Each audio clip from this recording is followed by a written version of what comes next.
My name is Illara Vance, and silence is my oldest companion. At 7, a fever stole nearly half my hearing, leaving me in a world of muffled contours and vibrations. I've learned to listen with my skin, my bones, the solace of my feet. The thump-thump of my heart when I run, the seismic tremor of my dog Monty's bark, the satisfying crunch-shush of boot on fresh powder, these are my symphonies. My sanctuary is a cedar-shingled cottage at the edge of the Mont Saint Bruno forest in Quebec.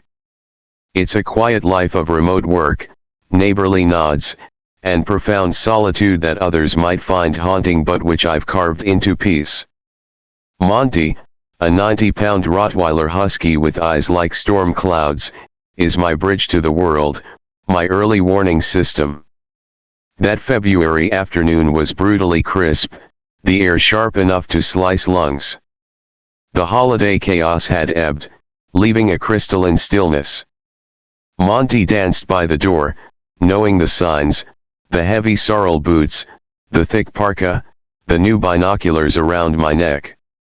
We took our familiar path into the woods, now transformed into a cathedral of ice and silent, snow-laden pines. Seeking the solace of untouched snow, I chose a fork in the trail that was pristine, no boot prints, no ski tracks. It felt like claiming a secret kingdom. The path narrowed, the pines crowding in. The only sound was the high-pitched ee of the permanent tinnitus in my left ear, which seemed to intensify, a nervous siren. The trail opened into a small clearing, a white bowl under the gray sky. Raising my binoculars to scan for winter birds, I instead found a splash of synthetic blue against the green and white. It was a tarp, cheap, frayed, stretched into a crude A-frame shelter. Inside, I could make out a sleeping bag, stacked cans, a military-style duffel. A hunter's camp? Out of season. A trapper's? Too hidden. As I watched, a shadow shifted within the shelter's dark mouth, then vanished deeper into the woods. A primal alarm sounded. Asterisk leave. Now asterisk. I whistled for Monty and we turned back. The light was failing, painting the snow deep blue. Monty's mood had shifted. His playful lope became a stiff, vigilant trot. He sniffed the air not with curiosity, but with urgency, pausing every few yards to stare back down our trail with a low, continuous growl I felt through my boots. That's when I saw them. Our prints, mine with their diamond tread, his with their canine pad, were now overlaid by a third set. They were enormous, with a deep, generic waffle pattern. My size 7 boot fit entirely inside one with room to spare. The logic was impossible. These prints were on top of ours, heading the same direction. No one had passed us. The path had no turn-offs. The only explanation was that someone had been moving parallel to us, through the trees, and stepped onto our path after we'd gone by. Dread, cold and solid, settled in my stomach. We broke into a jog. The familiar woods now felt like a closing trap. Then Monty froze. He planted himself, a wall of muscle and fur, and unleashed a barrage of barks so violent I felt them in my jaw. I turned. He stood 10 feet away. A man so tall he seemed to stoop beneath the pine boughs. Dressed in charcoal snow pants and a white digital camouflage jacket that made his torso fragment against the snow. His hands were in his pockets. He was utterly still. My heart became a frantic drum against my ribs. I gestured wildly to my ears, shaking my head. I'm deaf. I can't hear you. I shouted, my voice alien in the silence. His head tilted. His lips moved, forming silent words. His expression was neither friendly nor hostile, it was a terrifying blank. A void. For 30 eternal seconds, we stood frozen in that blue twilight, Monty's barks the only sound. Acting on instinct older than fear, I turned my back and walked away, forcing myself not to run, every nerve screaming. When we burst onto the safe, lamplit street, I didn't look back. Home was a fortress. I deadbolted the door, poured wine with shaking hands, and tried to logic it away, *a homeless man. A lost hiker. A strange coincidence *. I went through my nighttime ritual, but sleep was thin and haunted. I woke to Monty licking my hand frantically. My phone read 3:07 a.m. A text from my neighbor, sent 15 minutes prior, *, "Hey Laura, everything okay? Monty's been barking like he's seen a ghost for half an hour." *. The house was too quiet. A rhythmic thump came from downstairs, Monty throwing his weight against the patio door. I crept down, my vision blurry with sleep. The living room was a pool of darkness, the wall of windows a black mirror. As I reached for him, the motion sensor light outside exploded to life. He was there. His face was inches from the glass, hands cupped around his eyes as he peered in. The white camo was now dirty, bark-stained. That same blank expression. A soundless scream caught in my throat. I stumbled back, fumbling for my phone. The 911 text line, "Intruder backyard 17, Pinewood Lane. He's at patio door. I am deaf. Cannot call. Send police." The reply was instant, "Units en route. Stay hidden. Upstairs. Weapon." My mind clicked into a survival algorithm. From under my bed, I pulled the canvas-wrapped machete, a relic from a past life. I barricaded myself against my dresser, Monty quivering beside me. The house sighed. Then, a faint creak from the top step. He was inside. A shadow darkened the thin line of light under my bedroom door. It paused, then leaned forward. The gap went completely black. He was crouching. Looking in. I raised the machete. We waited for the door to explode inward. The warble of a distant siren sliced through the tension, growing rapidly louder. The shadow flinched, vanished. Footsteps pounded down the stairs. The front door slammed. The police found the patio door's safety glass webbed around a neat hole at the latch. A smooth river rock lay inside on the rug. The gate to the forest stood open. They found the shelter, empty but recently occupied. No identification. The man in the white camouflage was a ghost. I never got a follow-up.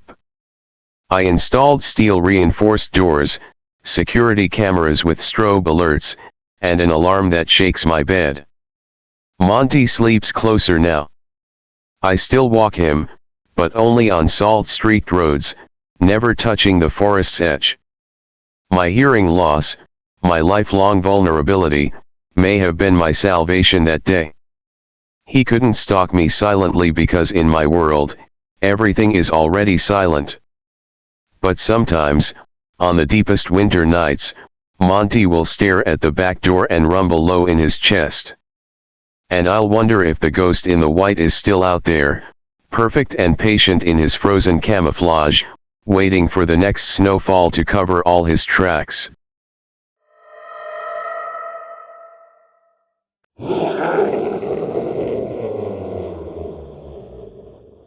My name is Ember, and being the older sister means you're the first line of defense. At 16, I felt that weight constantly, especially for my 15-year-old sister, Kate. We were a unit, navigating our suburban Illinois world with a shared language of eye rolls and inside jokes. Our dad worked for a deforestation management company, his job a mystery of maps and chainsaws 30 minutes away in the Shawnee National Forest. December 5th was supposed to be simple, a sneaky trip to see Terrifier 3, an R-rated horror movie we knew we could bluff our way into.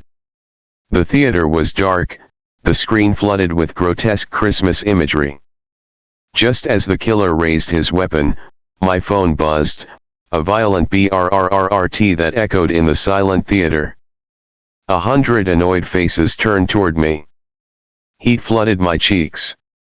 "Come on," I hissed to Kate, and we scuttled out like roaches into the light. The call was from Dad. I went to call back, but a text came through instead, "Hey, would you mind bringing me some lunch? The small cafe in the woods is shut today.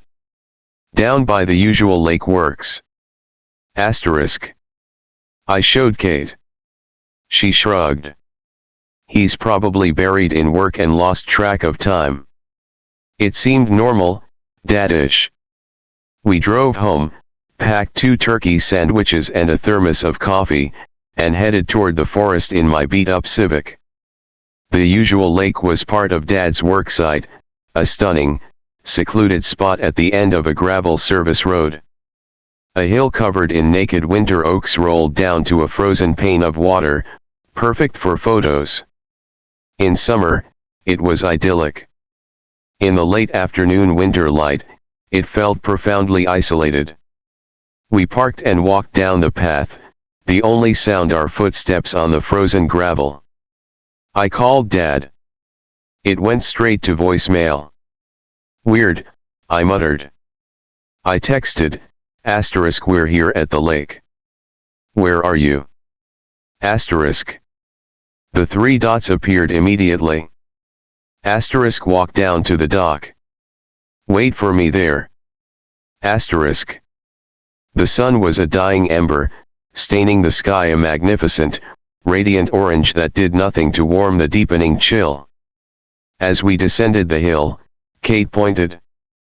On the dock, silhouetted against the frozen lake, sat a figure in a dark coat, his back to us. "Dad." I called, my voice swallowed by the vastness. He didn't move. A knot of unease tightened in my stomach. Kate's hand found mine, her grip cold and tight. We moved closer, step by hesitant step. I could see now it was a heavy black parka with the hood up. "Dad, we have your lunch," I tried again, louder. Nothing. Not a twitch. The scene was so still it felt staged. The orange sky, the frozen lake, the motionless figure. Kate's fear became a tangible thing in the air between us. Swallowing hard, I reached out and pulled back the hood. The man who turned was not our father. He had a gaunt, unshaven face and eyes that held a terrifying, gleeful light. In his hand, he waved my dad's phone like a metronome, a manic grin splitting his face.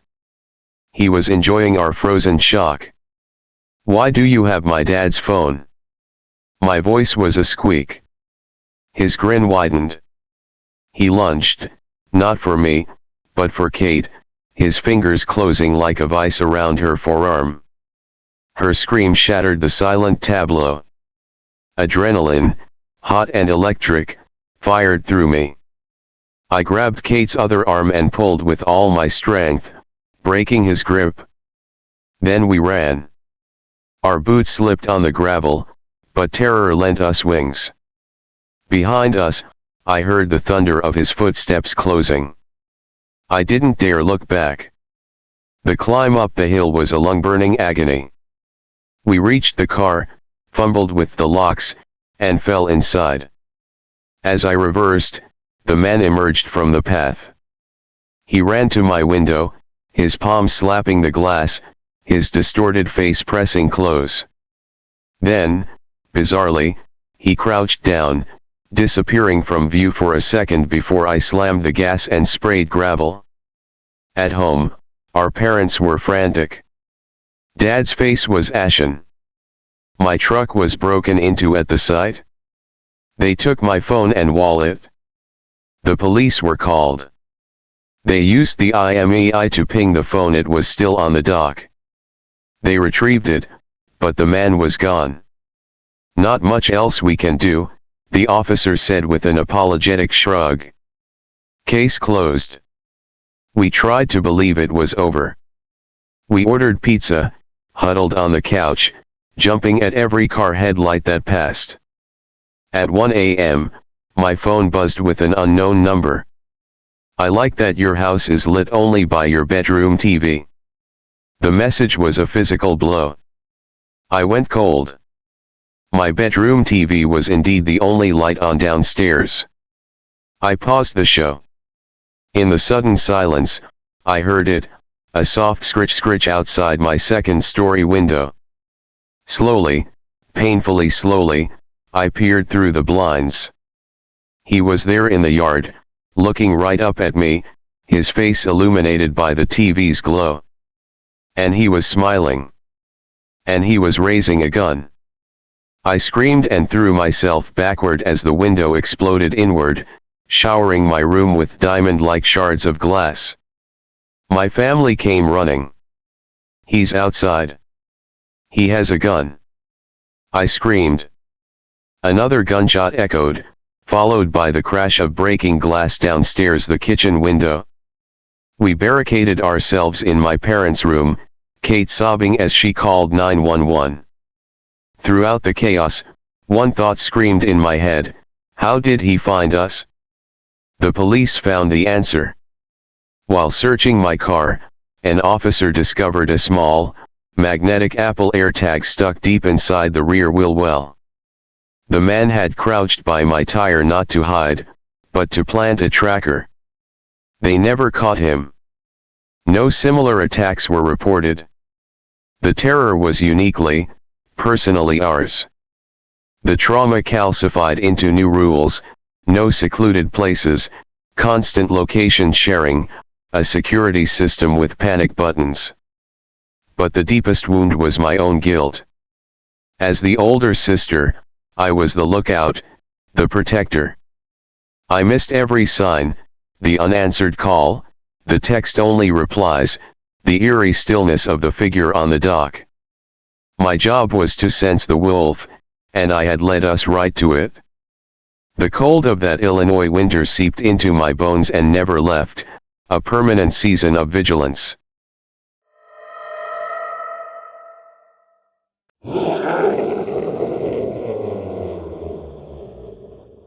It was 2021, and the world was sick.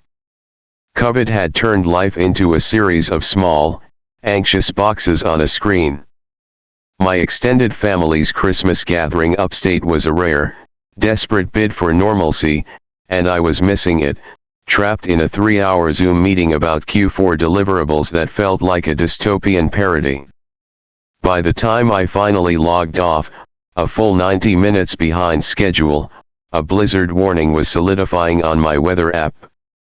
The 2-hour drive to my parents would now be a pilgrimage through a mounting white hell.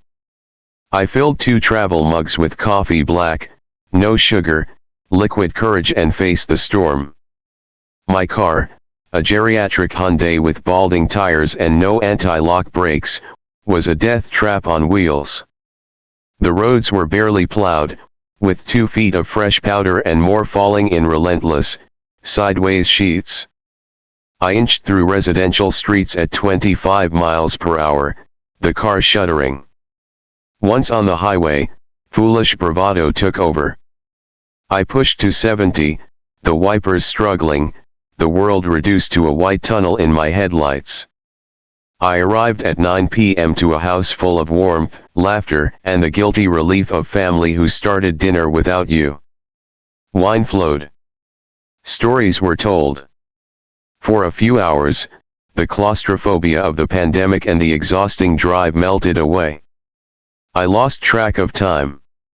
When I finally stumbled out to my car, it was past midnight. Another foot of snow had fallen. The world was erased, a blank page. I was buzzed, tired, and stupid, a holy trinity of bad decisions. The roads were deserted, the plows having given up. Driving felt like piloting a sled. On a particularly lonely forest road, approaching a gentle bend, I made my fatal error. I was going 40. The bend demanded 20. I tapped the brakes. The car didn't slow. It simply surrendered to physics. The back end swung out with elegant, horrifying grace. I steered into the skid, downshifted, all the things you're supposed to do. The car ignored me. It slid off the road in silent, slow motion, the nose burying itself with a soft crunch into a bank of snow wrapped around a giant oak. The airbag punched me in the face, a chemical-smelling explosion of noise and force. For a moment, there was only shock and the hiss of snow against hot metal. I was unhurt, but the car was entombed. Roadside assistance promised a tow truck in 40 minutes to an hour, maybe more, with this weather, ma'am. I was on a road with no houses, no lights, just endless forest. I called my dad. "I'm coming," he said, his voice tight with worry. Then I was alone. Truly alone. The kind of quiet that exists only in deep winter wilderness descended. Just the wind howling through the pines. Then, beneath the wind, a new sound. A crunch. A deliberate, rhythmic crunch, crunch, crunch. Footsteps in the snow. Not on the road. Parallel to it, in the trees. My blood went cold. "Hello," I shouted, my voice pathetically small. The footsteps stopped. No reply. Instead, a new sound replaced them, a wet, rhythmic, slurping noise. Like an animal at a trough. I opened my door, the interior light a brave yellow beacon in the infinite black, and peered over the roof toward the tree line. I saw movement, a darker shadow against the dark. Definitely a person-shaped outline, crouched. "I have a tow coming," I yelled, a feeble warning. The slurping stopped. The shadow didn't move. I climbed back in, locked the doors, and gripped the steering wheel, my knuckles white. Less than a minute later, thump. Something hit the passenger side window. Then footsteps again, circling my car. I could hear them crunching all the way around. I sat paralyzed, a mouse in a metal trap. After a full circumnavigation, the footsteps led away from the passenger side, and into the woods. When I was sure they were gone, I got out again. My flashlight revealed boot prints large, deep, making a perfect circle around my car. They then led in a straight line into the forest. And there, glittering in my beam, were drops of blood. Fresh, crimson rubies on the white. Panic was now a living thing in my chest. From my glove compartment, I retrieved my 9mm pistol. With it clenched in my freezing hand, I did something inexplicable. I followed the prints. The trail of blood grew more frequent, then became a splattered path. The woods were a lattice of black branches and white snow, utterly silent. My light beam shook. Then it landed on a dark mass just past the tree line. It was a deer. A large buck. Its stomach had been torn open, entrails spilling onto the snow in a steamy, grotesque pile. And its head was gone. Cleanly severed. I swung the light frantically, but the head was nowhere to be seen. The violence of the scene, the sheer effort of it in this frozen wasteland, overwhelmed me. This wasn't a predator's kill. This was butchery. Theater. I turned and fled back to the car, my breath sobbing in my throat. I yanked open the driver's door to get back in and wait for my dad. And there it was.